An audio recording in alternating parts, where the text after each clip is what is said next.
Good morning. Jay with Great Scott Audio Productions for Bitten by Books, Book Bites.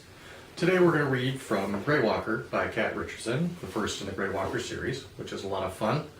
I would suggest running out and grabbing them immediately because they're super fun and a lot of yumminess in there. A lot of mystery stuff, but also the paranormal stuff isn't your usual what you'd expect. Not vampires. I mean, yeah, they're vampires, but it's a little bit different take on things, and it's a lot of fun.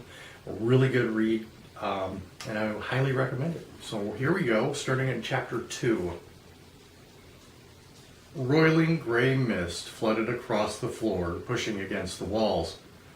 Lucent wisps spiraled up from the mass, forming a columned portal supporting a hot white door. My vision clouded, like snow on a television screen. Vertigo gripped me. The door drifted open on an endless whiteout storm, swarming with almost seen shapes and moving light. I crashed to my knees in the thick cold, gasping in the sickening death smell of it. Hungry fog boiled out, muttering, whispering, clawing. I started awake with a racing heart. Nerves vibrating, I stalked through the entire condo, throwing open cabinets and closets, daring the mists to stream out at me. The ferret watched me from the safety of her cage as I found nothing. My head buzzed from getting up too fast, and black dots fringed my vision. I lay back down, but I could not fall back to sleep. I gave up and stumbled through my morning routine. The sun struggled up through the early morning Seattle gloom. I looked out the balcony windows, but I couldn't face the prospect of another fog-haunted run. I showered and faced off to the bathroom mirror, my pulse ragged as I wiped it clear of steam. In spite of the best efforts of the salon gnomes, I still looked thrashed. Pillow creases and morning puffiness didn't help either.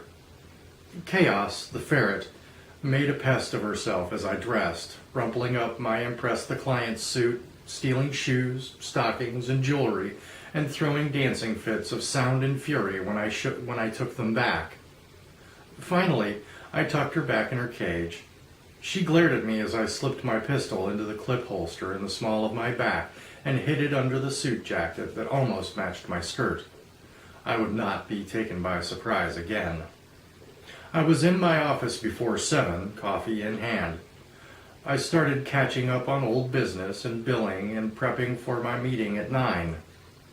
My first day out of the hospital, I'd called my answering machine. Most of the messages were old business calls, crank calls, and hiss, but 2 sounded like work. The first had been a male, accented, bad connection. Miss Blaine, Grigory Sigarev. You have come to my attention to recover a family heirloom. I must call again. I have no phone number to give now. I'd made a note, but still no second call had come in. The second was female, controlled, and with a mature East Side Girls Academy voice. Miss Blaine, my name is Colleen Shadley. My son is missing. The police have been condescending, but no help. They suggested I hire a private investigator, and Nan Grover recommended you. Please call me as soon as possible. I had called her back and agreed to look into it. I'd have preferred later, but Mrs. Shadley had set the time and place for the meeting. I thanked the gods for coffee. At 8:30, I shut down my computer and locked up the office. The morning fog hadn't thinned much, giving Pioneer Square a watercolor look as I headed up for the bus stop on First.